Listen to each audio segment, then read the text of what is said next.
I actually think that would be a really cool angle, is orgs hiring commentators to just commentate on the teams in different esports on their own primary channel.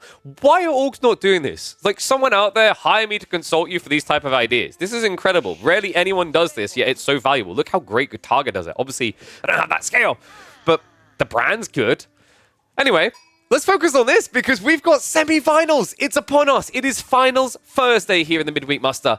Week number 6. Vortex versus Puppy Paw. That's right. The reigning champion versus the previous reigning champion. Remember, Puppy Paw, he took week number 5 off. He wasn't there to defend his title when Vortex came through and slayed his bro in the finals. And now we have an interesting storyline. After Anatan was able to free Beastie,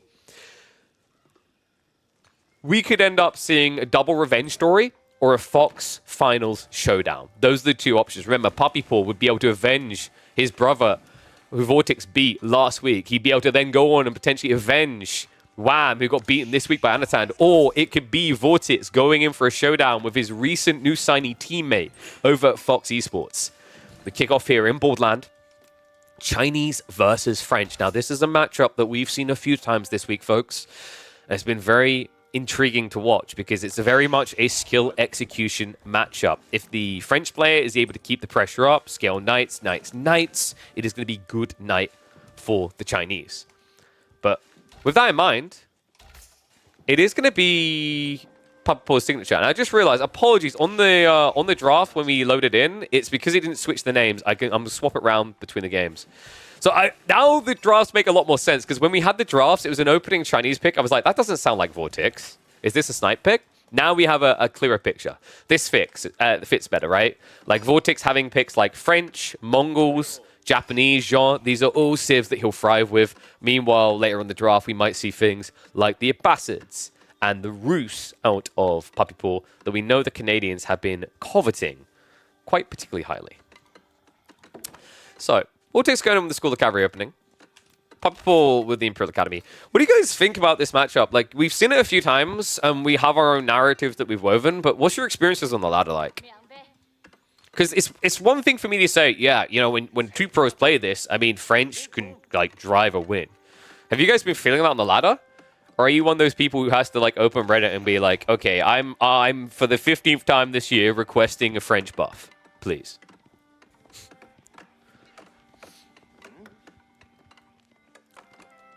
French have been molly-whopping. I mean, I think they've just suddenly come in again out of nowhere, and people have been wondering why. I think it's because of the changes in the overarching meta. We've moved so far away from 2TC as the default that French actually feels good again. Sounds weird to say because this is a civ that could build 2TC themselves, right? So, in terms of game strat here, we're probably going to be seeing Puppy Paw go for the Barbican gradually into Jugnu. He's got a lot of sheep to work with for that as well. Holy kebab. 19 sheep over here, only 10 for Vortex. Is there a world in which Puppy Paw does something different? Like maybe you go for, say, Fast Castle? Because I feel like every time we've watched the Zhug attempt, it's just failed. Really badly, actually. And you have to keep in mind, if you're going to play like the atypical Let's Play Long Feudal, you're playing against Vortex. He's no pushover when it comes to the micro. And this is one of the civs that he's kind of renowned for, right? Like French, Mongols, English, really were the bread and butter of Vortex back in the days. Still remains so to this day. Map pool change benefit French. That's definitely one detail. I think the meta change is even bigger, though. Like how, if you took 16 civs in the game right now, how many of them actually go 2TC in more than like 40% of their game as an opener? Is it like 5? Maybe 6? Right? Like the main ones that are obvious, you got Abbasid, you got English, China sometimes, but that's not guaranteed anymore. China actually moved pretty hard away from these multi-TC builds. So that leaves you with, like, what as the obvious culprits? Rus also moved towards fast castle builds. So I think that actually did help French a lot, because it just means that these players are contained more, right? They don't just get resources for free because they built this stupid TC on the double deer, and now what am I meant to do with this? Anyway, building these stupid knights, they're going to be coming in now. I've seen average players' opinions on knights. They freaking hate these things to this day. There are people petitioning for reworks to essentially nerf them. I'm like, are knights that good? Definitely not the highest level. That was awkward though. Vortex gets immediately pinched, doesn't get an iota of damage in. Beautifully micro there by Puppy Paw against one of the micro princes of AoE4. Much range now coming in, so Vortex is going to be looking for that ramp up very quickly here. And this is why usually you're meant to be going for the juke quite rapidly. Puppy Paw does have the goal, just needs to sort the food.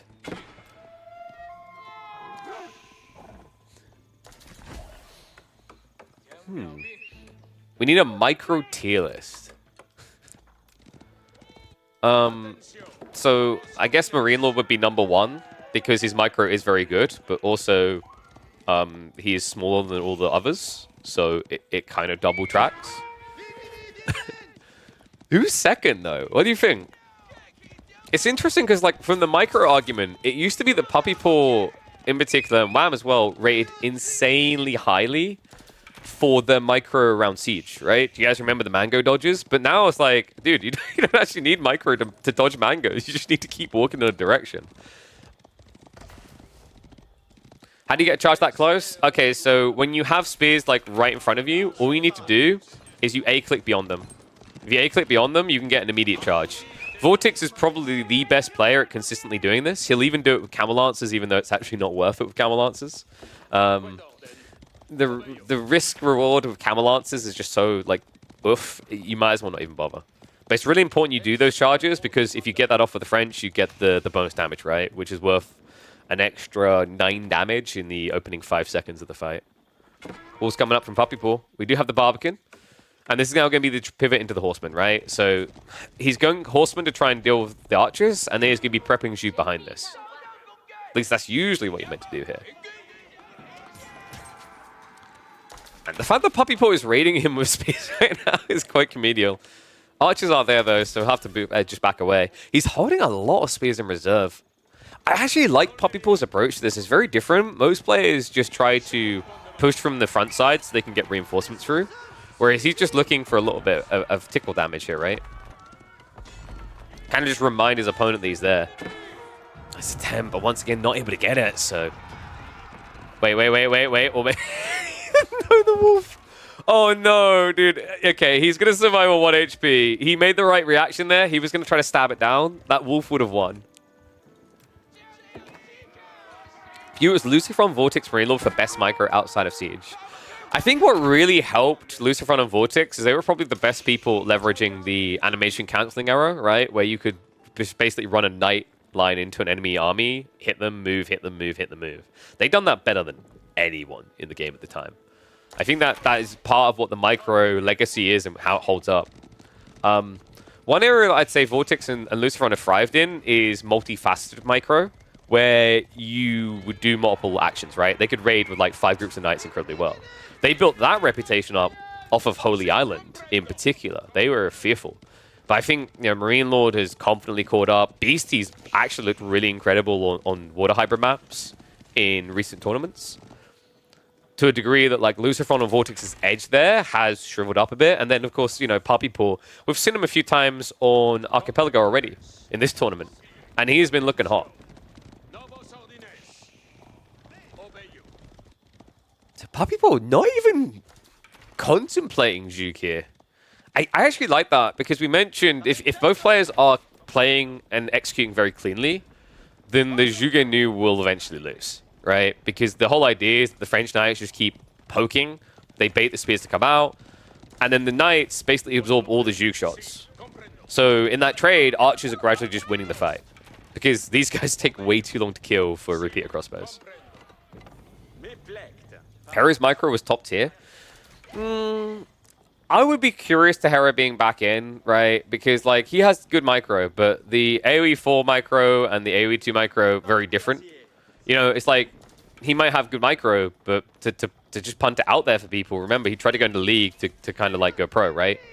And that was a different style of micro which he wasn't able to execute. Like my micro in Dota, I'd say is I'm gonna put it out there, probably better than all of our pros. But their micro in AoE 4 is better than mine.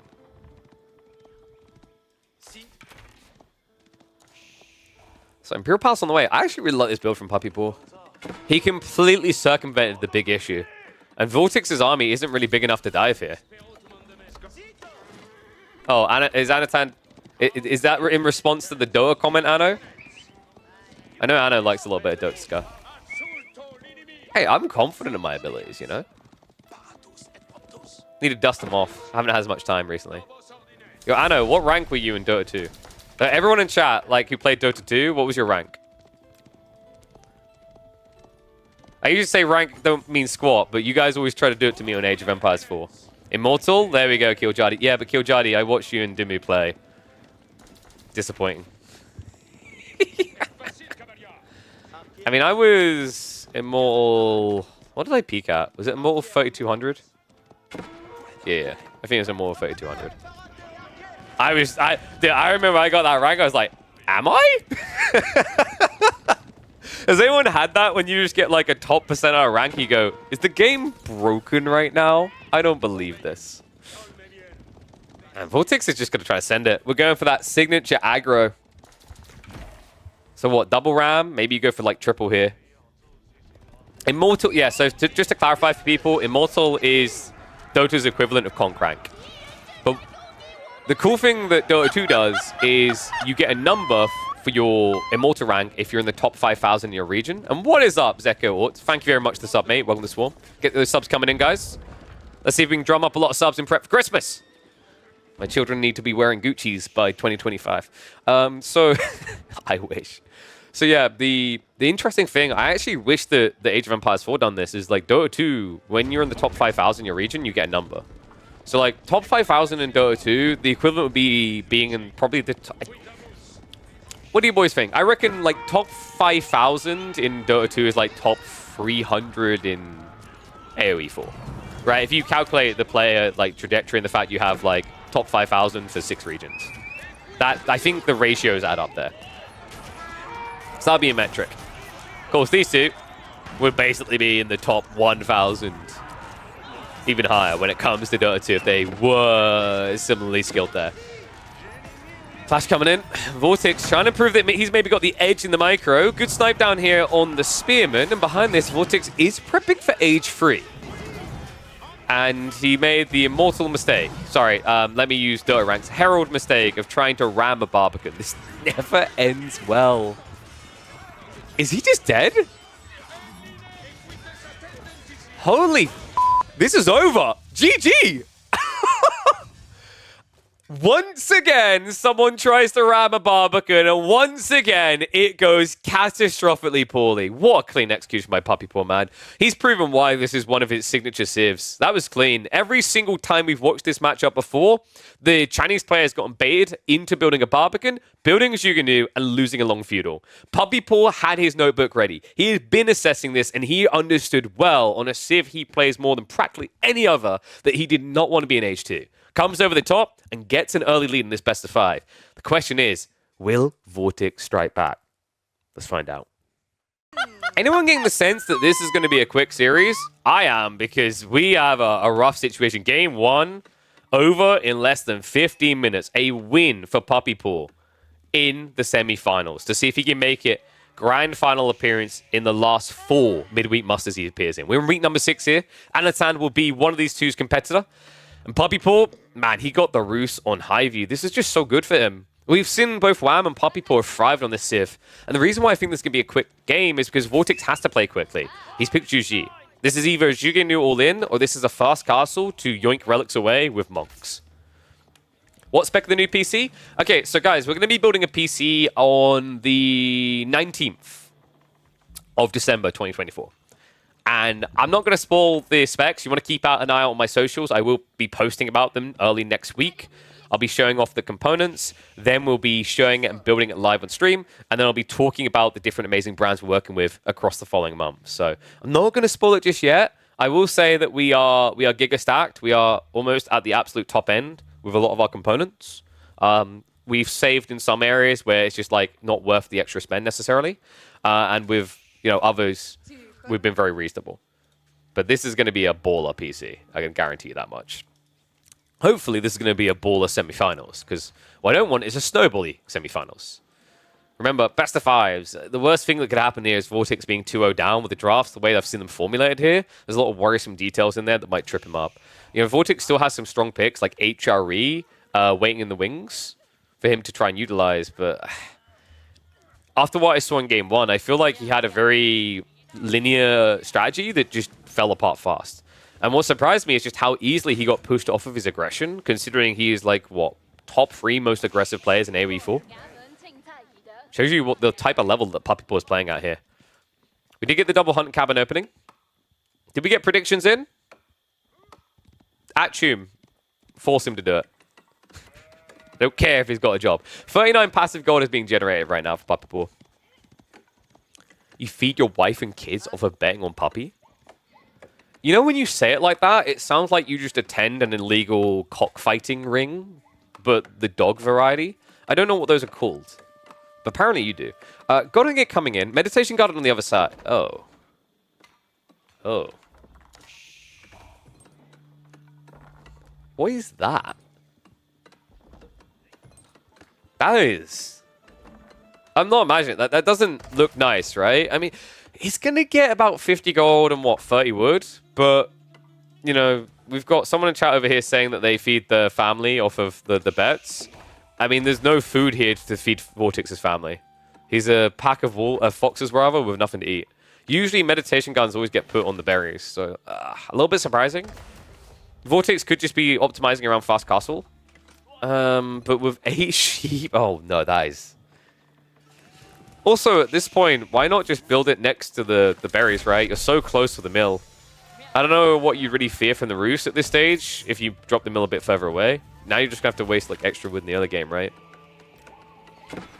A God tier high trade house incoming? Okay, I'm going to let you in a little secret. There is always a God tier high trade house coming on this map for Roost. It feels like you have to intentionally be trying to get a bad high trade house on Highview. He could drop it here, for example. He's already got the deer shoved in, right? You could drop it here, spawn this area, creates the body blockers, get crap tons. You could also just embed it nice and neat right between these 2 tree lines. How convenient. Vortex, meanwhile, is going to be rushing castle, but we know that the Canadians usually like to do this. We've got 2 TC. Interesting. 2 TC versus Fast Castle. I'm not sure if I like that for Puppy Paw, but then again, he doesn't really have a choice, right? You can't compete with Zhuji's unlock speed. They're way too fast. So yeah, I can kind of understand where they're coming from. I just saw, oh, thank you very much, Dr. Drunken Smuggler, and always cursing for the bits earlier. I did see you. Appreciate you. And also, Minamin with the Prime sub 2 minutes ago. You guys are legends. Look at that. We had a hype train. Let's see if we can save up for another one. For the grand final showdown up against Anatan a little bit later. Dude, I'm so pumped for this week. After what Anatan done in that other semifinals, my jaw dropped. I tried having my camera on when we used to cast like a few years back with AoE4, and it just felt maybe out of place. I don't think people liked it. I kind of wish I was still doing it in those moments, just because, you know, the pog face. I am legit pulling it in some of these moments. Second TC coming in. This is glorious to the deer shove. Wait, is he shoving both? I'm confused why Vortex is not stopping this. This is a big miss by Vortex. A huge miss, actually. Like, these guys are infamous for this, right? You know, if I had to ask you guys to name 2 players that shove deer, which 2 players in AoE4 would you name? Yakum asks, are you going to stream at the end of the year? So I am currently planning out a tournament for the final weekend of the year. So there will be something cool coming. Be cool. What, you guys don't think of Puppy Paw and Wham when you hear deer shoving? Are you kidding me? These 2 were prolific for it in tournaments in the last like half a year. Everyone would just intentionally start laming the deer because of it.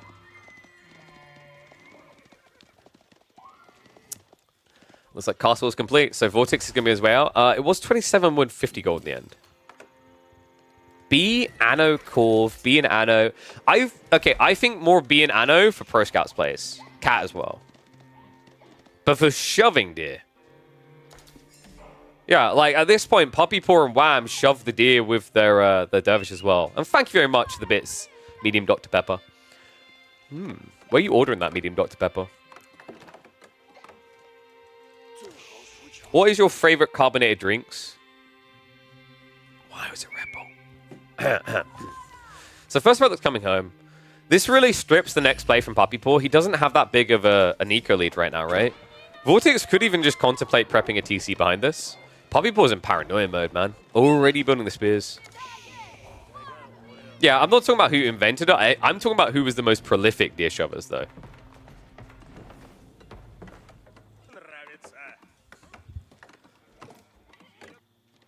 Like, what was it? I mean, they're Canadian, right? So maybe they play hockey. Or did play hockey. What's the role that would shove the most? This shows how little I know about ice hockey. Actually, I used to quite enjoy ice hockey. The problem with enjoying ice hockey and living in the UK is we don't get real amounts of snow. We get, oh my god, look at this, 2 inches of snow. Lose your mind. The whole country's gonna crash and burn. Panic mode type like weathers, right? They don't really care about hockey. What do they care about? You know what the problem with hockey is? They don't want any contact. We've seen the way WAM walls, and we've seen the way they play like Rus and English. They don't want any contact for the first 20 minutes. And hockey is a full contact sport.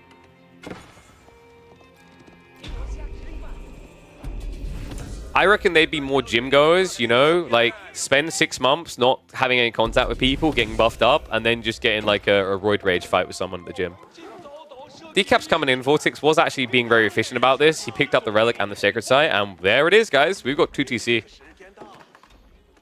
I mean, Castle's coming for Puppy Paw, but I think Vortex is in a pretty decent position right now. What do you guys reckon? 1s if you think Vortex looks ahead, 2s if you think Puppy Paw's ahead.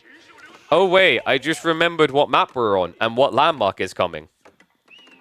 Uh-oh.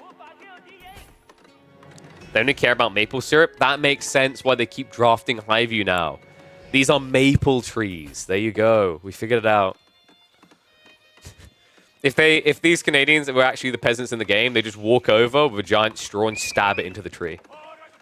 Get your numbers in, though, folks. How big are we going? Second TC now coming in from Vortex. He's not going to go free, right? I don't think you need to. His next goal is probably going to be Yuan for the pagodas. Am I going to turn this into bidding? 205, 205, don't see high. We're 245, 245 going once. 245 going twice. 245 is too high. We have 60 trees in range. So this is probably about 176. I think sounds about right. We'll know shortly, though. Arch ranges now. Wait, Puppy Paw.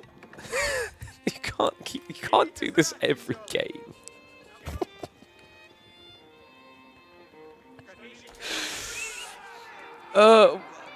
Wasn't it Wham and Puppy Paw that were arguing that spears haven't been over-nerfed? They're just trying to prove something at this stage. One law coming out. Puppy Paw. Oh, no! Houston, we have a problem. That's an expensive loss. Remember, it's not just your opponent has 4, you don't have 4. It's an 8 resource unit differential now off of that play. Crossbow transition coming and Vortex ramping it fast. High Trails hit us in the meantime, 173. Did I say 176?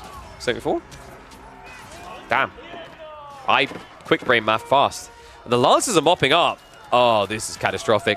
The difference this makes, right? The space is not just because your opponent has less units. The other problem is, A, he hasn't vetted them, but B, when these spears attack the other spears, you can no longer brace. So these Lancers never get stunned. Oh man, the only thing that's doing damage to Vortex's economy right now is a single wolf, the true enemy of the fox. Spearmen are trying to be a little bit of a nuisance, but crossbows already arriving, a few Zhug as well. We also have horsemen being prepped, so Vortex just a step ahead, aware that Puppy Paw is going into crossbows. The Monk would have died if he committed. It's really difficult. What you have to remember is that the hardened spearmen only have 8 damage, and the Shallow Monk offsets 25% of that, right? This unit has 2 armor and 170 health. So, like, he panicked for good reason. The problem is he probably shouldn't have tried it in the first place. You have to think of these monks like you do a warrior monk. They're insanely tanky. Right? Warrior monks are 170 or 190? I think it's 190. Normally a monk is 90 health. Which is why almost any situation you see a monk and they wallow, yeah, you can just kill him. Men at arms now coming, but wait, isn't that like a losing play for Puppy Paw? If Vortex just keeps building crossbows, yeah. Granaries are also coming. Other side of this, we do not have any... Okay, we have a small cluster of farms. So 5 farms coming in so far. This map makes the game look very pretty. I know, right? Do you know why the map looks so pretty as well? It's almost like a very talented map creator that also knows how to take pictures of maps done it. Hey, World's Edge, I would recommend reaching out and hiring Caillou. No, Puppy seems to be ignoring the deer. I guess this is like a... What was it? A life preservation type reserve? Wait, what the f... I'm sure in no meaningful way will this come back to haunt him later. Wait, does he... No, he doesn't even know. Wait. I mean, Vortex has a few lancers here, right? The deer and husky... Okay, that has to be one of the silliest ways I've seen a wall left open in a while. Oh. Funnily enough, we had something similar in a series with Wham on Transhumans, if you guys remember. But that was because buildings were in the way. This isn't because of buildings at all, we just didn't build it. Meanwhile, Vortex trying to compete on the long walls here. Is there a world in which Vortex maybe considers free TC? Probably not. I think it's still more to just get into pagodas. You reckon Marine Law can fit through there? That's why, hey mate, that's why he refused to come to the gym with me when we're at events. Because he wants to get through those tiny gaps, you know? And then when the apocalypse comes and we're both being chased by an army of zombies, and like we get to this thin little piece of wall, and he slides through and says, "Come on, what do you wait for coming?" I'll be like, "I can't, I'm too fat." But that's why I keep my Protein Works peanut butter with me at all times, guys. It's not just delicious, but in that event, I can then just slaver it over my body and slide through. Or, if that still fails, when the zombies try to grab me, their grip's going to slip. I thought of it all.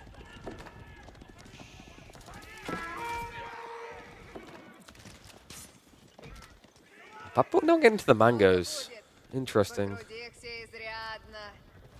I mean, makes sense. We've seen the Canadians actually probably better than almost anyone at leveraging Siege defensively in Castle Age still, right? And that's very difficult to do. Siege, I think, has become more of a game ender for Castle than a game defender. Wait. I don't skip the push-ups. I've got a broken ankle and I still do the push-ups.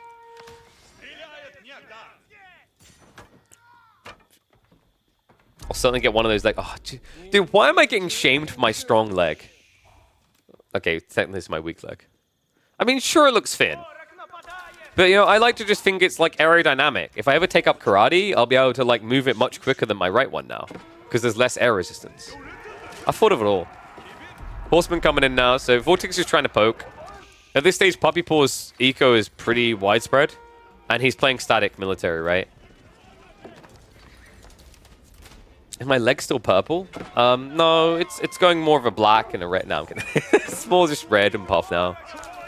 I can wholly not recommend breaking your ankle, especially when it's the complicated bones. And when you have an old lady on my partner's side of the family going, "Oh, after I broke mine, I was up about doing my cleaning and all the other things within like 2 weeks." I'm like, yeah, but you broke a simple bone. You didn't break literally the one at the middle of the ankle that is kind of pivotal to everything, right? Like, you know, here's your break situation. Here's my ankle break situation. Mine has like a gaping gap of weakness in the center. Looks like Puppy Paw did realize and will beyond it in the end, by the way. However, oh no, it's going down in Yelling Timber. What was that?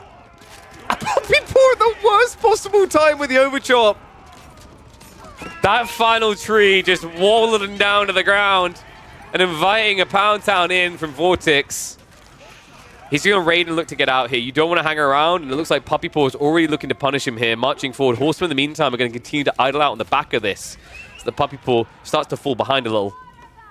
We do have walls being annoying on the farm. Vortex does need to realize that quickly. And Puppy Paw, man, this is like classic Canadian bros in defensive mode. They do this a lot with Roos and English in particular.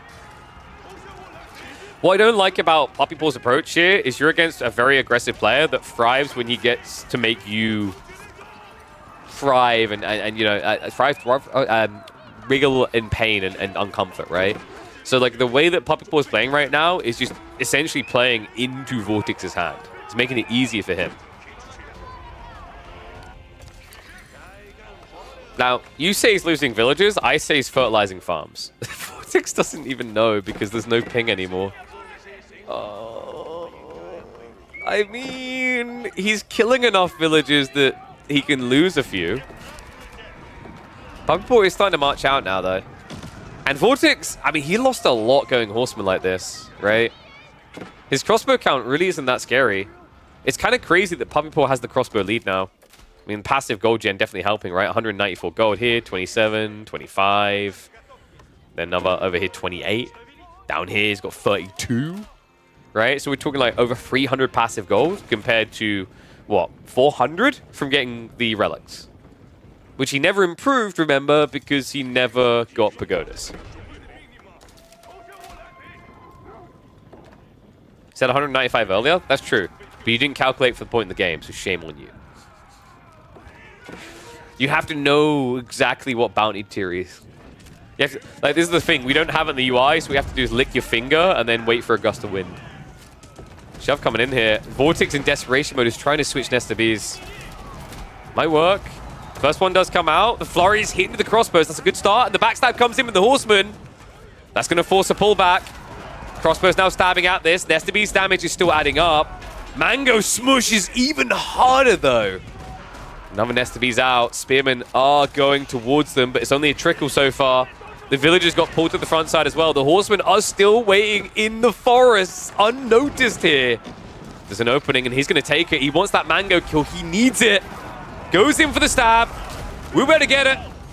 And we'll be able to shuffle out the other side. Yes, Spearman didn't block him here. A castle drop is on the way from Puppy Paw, though. And this is getting intense. Another mango now arriving. The Nesta Bee shots are there.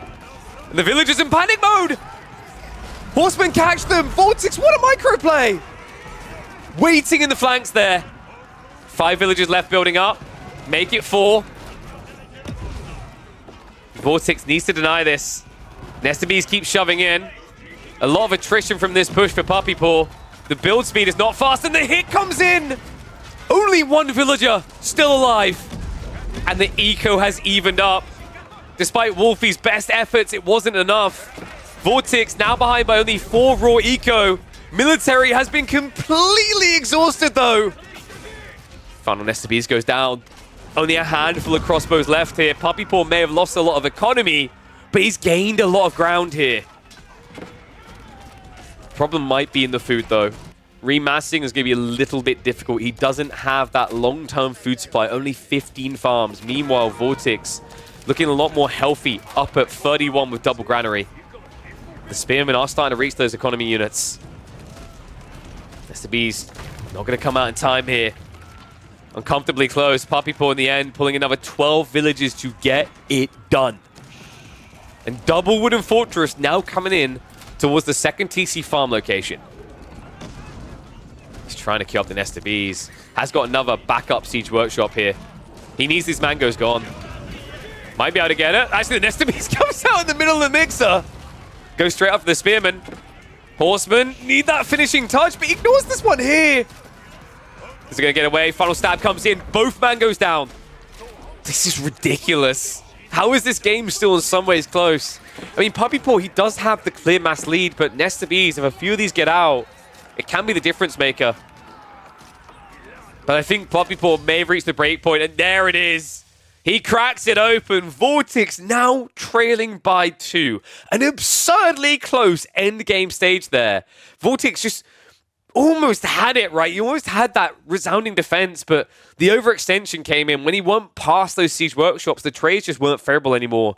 I think Vortex, that dive into the tree line kind of killed him. He left way too many horsemen and proved why getting horsemen scaled in castle can be so difficult. And Papi Paul reminding us why crossbows are still the god tier unit to aim for in the Castle Age. And his ruse looks impenetrable on this map. What do you guys think? Are we heading for a 3-0? Is there a recovery arc? Can Vortex get on the board? Let's find out. Well, who could have predicted this scoreline? Welcome back to Midweek Muster number 6, folks. Semifinals number 2. And Papi Paul is looking to wash this dirty fox. Vortex, back up against the wall. He's 2-0 down. Japanese is where he will make his potential last stand here. Transhumans the map. Papi Paul does have the Ayyubids. What do you think, guys? Who do you lean favorably towards here? This is the new transhumans, by the way. The tree lines are a lot smaller than they used to be. Especially that back tree line. I don't think that impacts these civs too much, right? Both of these civs are very fast castle oriented. Papi Paul is probably going to be a little bit abusive with the Desert Raiders, though. They're very scary for this. The Dervish wing play the Canadians have been innovating is just absolutely busted looking. Vortex knows this as well because we actually saw him use it on this map against other opponents. So, Vortex has gone for the fishing. Farmhouses as well. Alright, I'm curious. Do you guys think that you should be able to drop food off at farmhouses and mills? Because you can do that with the fishing boats. Do you think that's intended? Because you have to manually click it, right? I don't think it's intended behavior, but I actually don't mind it being there. I feel like it's an okay thing to have. I still feel like I want to draw the line at Imperial officials, but I think in general, like, every civ being able to do it is okay. I am waiting for the time. Like, don't you guys think it would be epic when we get the time when it finally happens, when someone does it on a deep water fish map? Because it is possible there as well. It's just you have to micro it so regularly. I think the weird part as well is, like, it usually isn't too bad for it, even though they can supervise, but, like, China is because Imperial Academy is too good. How you guys predicting? Lay the numbers on me. Whoa, we're neck and neck. All right, this is cool. This is what I want to see, man. Japanese versus Ayyubids is kind of polarizing. You know, I think historically people kind of lean Ayyubids, but I wouldn't write Japanese off at all. We've seen, especially some really cool builds around Onimusha in the old school like matchup that works really well. Japanese one of the funnest civs. I agree, man. I actually think Japanese is like, if I start playing, like, because we're going to be building a new PC next week, right? And I might try to, like, carve out a day where we play games as well. I think Japanese is the civ that I'll look to do a, like, road to conk thing with if we do it. Which is kind of challenging in some ways. Like, I still believe if you execute Japanese well, you can easily get conk with the fast castle build. But you'll struggle beyond them because it's too predictable. It's actually, you know, not, like, Japan's not that good of a civ, really. But design-wise, there's a lot of things I actually love about this civ. I think they're very unique and quirky. And what's that? Thank you, Yakimo. There's a Christmas sale for Protein Works? People should take advantage of that. Get your hands on some goodies. I highly recommend the vitamins. It's actually important to have a few healthy things in the cupboard across Christmas, not just all the chocolate. And funnily enough, they actually have these bars, these protein bars that seem like they're chocolate bars, but they're more healthy than just opening a Mars. Very hard to play without crossbows. I agree. I think once crossbows get nerfed, because they've got to get nerfed at this stage, right? If crossbows get nerfed, I think Japan's win rate will improve. Japanese are a one-trick pony? That's a lie. They're many-trick pony. Because they get it because they build all the mounted samurai. And they have this as well. They've got ninjas. I've said before, I actually wouldn't mind seeing Japanese have the ability to build ninjas out of castles. I think that's reasonable, right? Because you have to be Imperial to build them anyway. At that stage, like zerging these shinobi out of 5 castles isn't absurd. Papi Paul. What? Nani? That is different. Is that even allowed for the Canadians at this stage? I mean, they have religiously, literally and figuratively, been going for logistics wing in feudal every time. So Desert Raid is a very big difference here. I guess it's because he's trying to compete on the fast castle timing, right? So if you go for the Dervish, you then have to add in stables, and then you have to add in a Raider.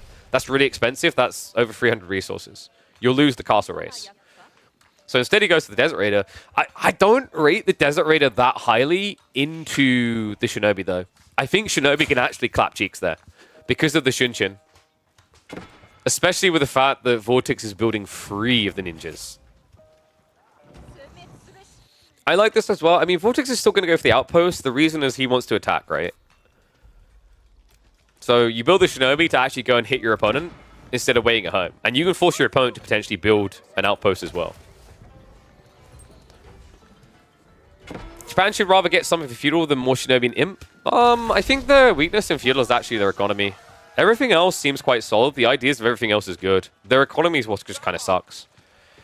I think one thing that could actually work to make Japan a lot more relevant is actually just give them the Ottoman effect of making all their military buildings 100 wood.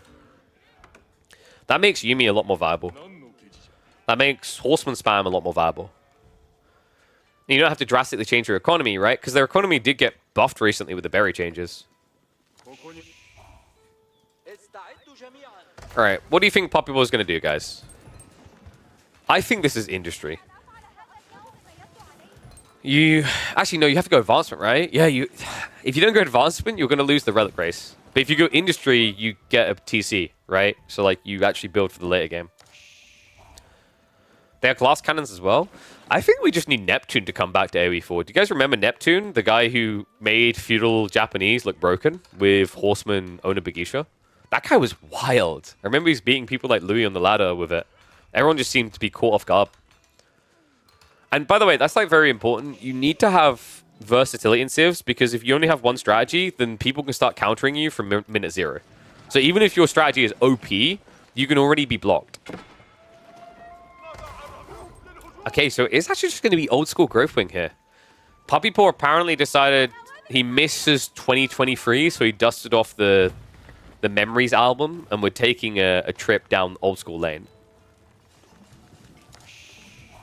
Give them Mount Samurai and Feudal because I don't want us to lean more into Mount Samurai. Like, do people really want Mount Samurai to be enabled more in different phases of the game? I feel like that's their best unit. I'd rather just see the Civ have other units that are relevant. Like, for example, would it be broken to give them the Spimmin tech and age earlier?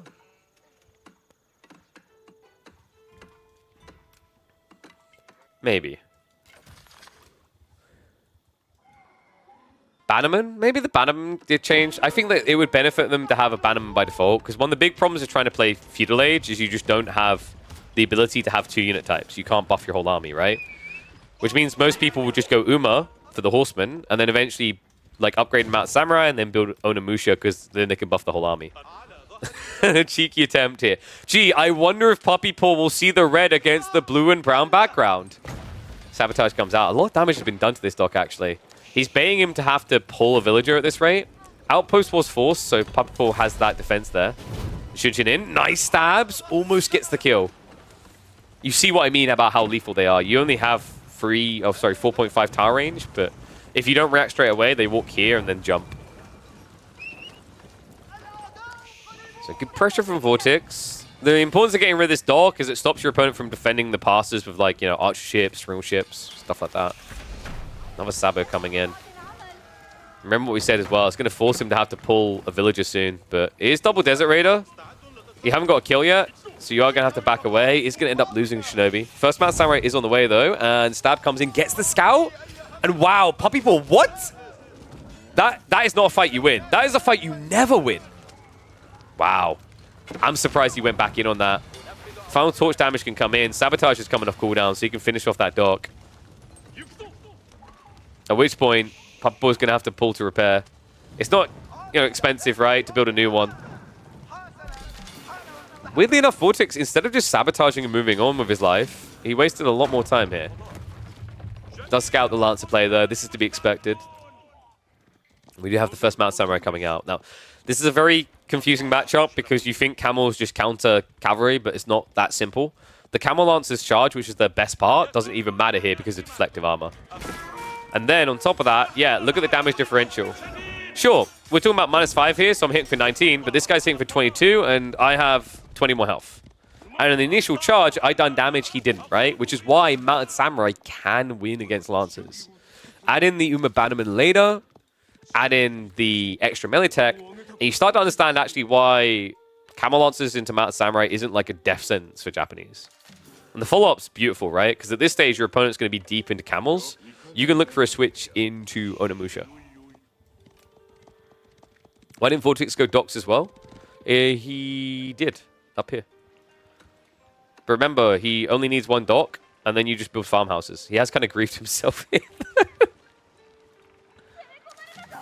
Why are your ads in French and Dutch? Oh my god. Because you should be playing French in AoE 4, and Dutch is clearly coming in 2025. We've confirmed it. Nice micro there by Vortex. Just outnumbering him on these fights as well. Like, you know, when you look at the raw mass of it, if Puppy just had his boys together, he should win. Not really how AoE 4 usually works, though. It's a better version of Canal. I agree. I like a lot about this. I actually kind of want to have a new map made that is 2 canals. So kind of be maybe a little bit smaller on the room we've got here, but then you'd have the canal effect of that map, but it'd be square on the map. So a little bit like Kalauga meets Canal. I think that'd be really cool. One little blockage there. One relic is already home for Vortex, though. Now Samurai are going to commit in. Needs to be careful with the injured. Doesn't even try to pull him back. Actually, Micro is the one that's more difficult to get out of there. And that ended up being, what, a Scout and a Samurai for 2 Lancers. Difficulty now is going to be the charge afterwards. Remember, these Camel Lancers got up to maximum movement speed, and the longer you move away, the worse it can get. So really important you need to time it right so that deflective armor comes back. And then once again, you just take no damage. Vortex. Wow. I don't think he's outright outplaying, but he's making it look scary. The problem behind this, though, is Puppy Pool has so many Lancers already. He's up to 12. And Vortex... he's actually going spears.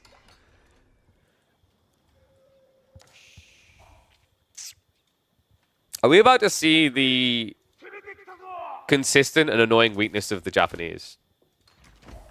Because this is the thing, like, you can't... if you could, you'd build crossbows, right? You could actually build Onimusha and have raided instead, but it's just the moment it turns into a direct fight, Onimusha are going to lose against crossbows. That's the sadness you taste when you try to play Japanese. So instead, Vortex is going 2TC. Puppy Paw is actually going for an all-in timing. Yeah, no stone gathering whatsoever. He's just going to look to aggro. So he moves out for the gold. Should be looking to move out for the food sources. What do you think, guys? Do you like Puppy Paw's move more or Vortex's? I think Puppy Paw's move is very difficult on transhumans. It's much easier to go for the 2TC after you strip map control, because then you have longevity, right? Puppy Paw still does have 2 relics to play for as well, and he has got the dervishes coming. The weakness of what Vortex is doing is he's running out of wood fast, right? First tree line's already gone, so he's going to have to come out soon. But the issue with Puppy Paw's play is, like, you know, if he tries to keep committing to Camel Lancers, he's going to want to fight into the base. And doing that is so hard when potentially a demo ship can come out, right? So I think what you're going to see Puppy Paw do instead is just build crossbow mass, maybe go for a second TC, set it up on the central island, and then let Vortex starve himself out. Japan can't make crossbows. That is technically not true in slander. You can make crossbows by making a wall on someone else's crossbows. Yeah, I mean, Onimusha are technically crossbows, but they're pretty underwhelming. I would always, if I had the choice, choose mass crossbows over mass Onimusha. Onimusha are like a pseudo raiding cavalry. Like, Onimusha usually feel good at the start of Castle, and sucky the longer it goes on. I think the one exception is in team games, where they feel really good because you don't lose any of them, so you get to Imperial quicker than every other Civ. Well, Vortex is much for the spears. I mean, spears has been the classic answer to things like crossbows, right? But the base damage is just so good that unless you can blob a crazy amount of spears, it doesn't work. Onimusha weakened by camels? They are indeed. So you have to be very careful with the unease. Mount Samurai diving in. Nice fight here, but oh no! And the demo! You gotta be kidding me. He at least dodges that bullet, but that was painful. Lancers out of nowhere. That is nightmare fuel. That many camel lances from behind for the sandwich. It's actually crazy just how many camels Puppy Paw's on right now. Shows you the power of Growth Wing as well, right? 7 extra villages. Golden Age as well. That's another 10% gathering rate, right? So, you know, you'll have Golden Age 1 by then. So you're not getting 7 more villages. You're actually getting 7.7. And what we're getting is maybe a pointless series for Vortex here in count.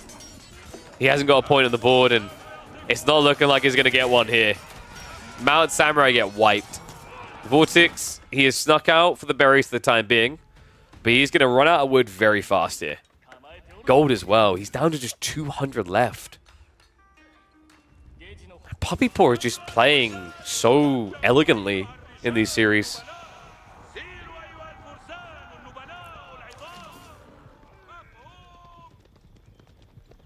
Puppy Paw versus Vortex is a good matchup because Vortex makes Puppy Paw move faster.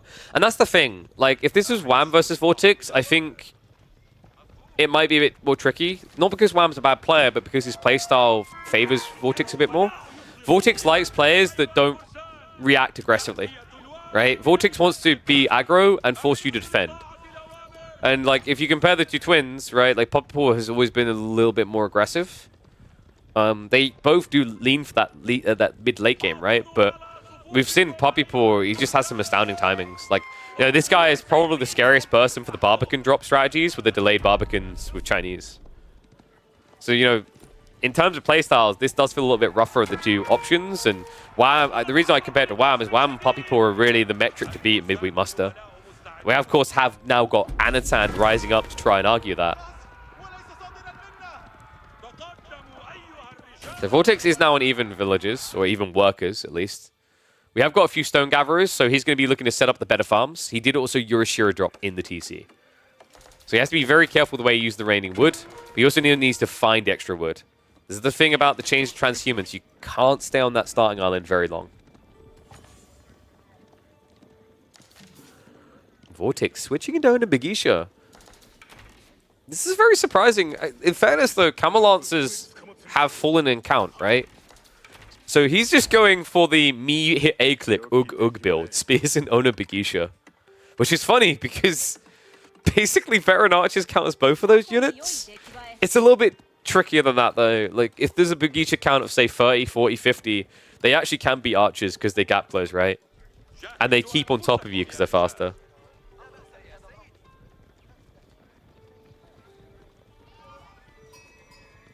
Puppy Paw. I'm a bit surprised he hasn't gone 2TC. Oh, this is creepy. Oh, creepy? Rather creeping out. This is cheeky and creeping out. We have Vortex playing for the berries in the northern corner. This is cool because a lot of players actually don't check these corners aggressively. Funnily enough, Puppy Paw is because he went down there to gather himself. If he doesn't read this play, Vortex is going to have the food he needs for this. With the gold as well, I mean, we really could be seeing a turnaround here from Vortex. Let's see though, Clash comes in. Does strip a few villages, so gets 3 worker kills. Gets away. And the Begisha play has been revealed now. We also have Sultan's Mamluks on the way. This is really worrisome for Vortex. Because now the units that counter you, that are going to kill you fast, are going to unlock that buff very quickly in the fights. Other awkward thing, I actually think for Japan on this map and why they're overrated past, say, 15 minutes. If you can't clearly get a definitive advantage in those first 15, the problem you run into is like every civ in the game wants to try and keep drop the center of this map, right? Keep drop for the resources, keep drop for the sacred sites. You can keep dropping Castle Age as Japanese. You just have to pay the low price of 750 resources for a town center, and then the low price of 225 for your daimyo level, then 600 for the second level, and then 1200 stone for the final level. So, you know, not much. Not very expensive, really. I'm sorry, is my sarcasm indicator working? Oh, Clash coming in. We do at least have the banner aura. These guys do hit pretty hard if they can reach. The problem that's happening is this micro is perfect from Puppy Paw, right? He's pulling away. The Begisha are, as a result, moving forward to the Spearmen. And if the Begisha are gone, the archers don't really feel threatened anymore. The Golden Glow is pivoting the other way. Lance, in the meantime, are diving around the backside of this. Vortex at this stage just has to keep chasing. I don't think he's going to be able to kill enough here, though. Lancers, in the meantime, have blocked the gold. Vortex not able to guard that area.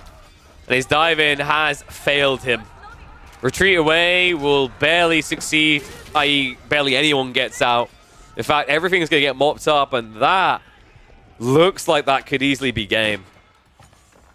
Vortex now making the desperation play into Siege. Siege can work on the defensive. We've seen how it can, but it requires areas you can actually control, maneuver around. Not an open battlefield. And we keep seeing Japanese players resort to this as well. Mass outpost spam to try and hold on. The sprint placements can help quite a bit. The problem right now is there's so many lancers. If it was just archers and crossbows, these sprint placements are fantastic. They can't be killed by the ranged units, and they also two-shot things like crossbows. But by comparison, you know, this 40 damage against the lancer, it's going to take you, what, 6, 7 shots to kill. Now Puppy Port coming in for the definitive move. Both golds in this area. He's going to starve him out. A Mango is trying to come out here. Vortex having to bide his time with mass melee. Man, this is just brutal. Japanese, when they find themselves in this position, it really feels impossible. Why can't we just have... Okay, we need more ranged units for Japanese. When are we going to allow Shinobi to throw throwing stars? Can we get that, please?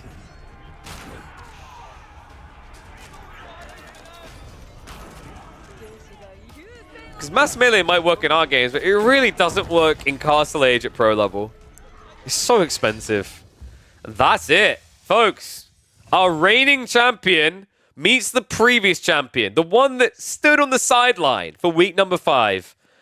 And now Vortex is realizing that actually that win he had may have simply been because Puppy Paw wasn't there. He's back. He's on form. He makes a 3-0 to lock him in for a grand final showdown, a best of 7 up against Anatan. Stay tuned. You do not want to miss that, because this is his opportunity to avenge Wham and to reclaim his title as the current Midweek Muster champion.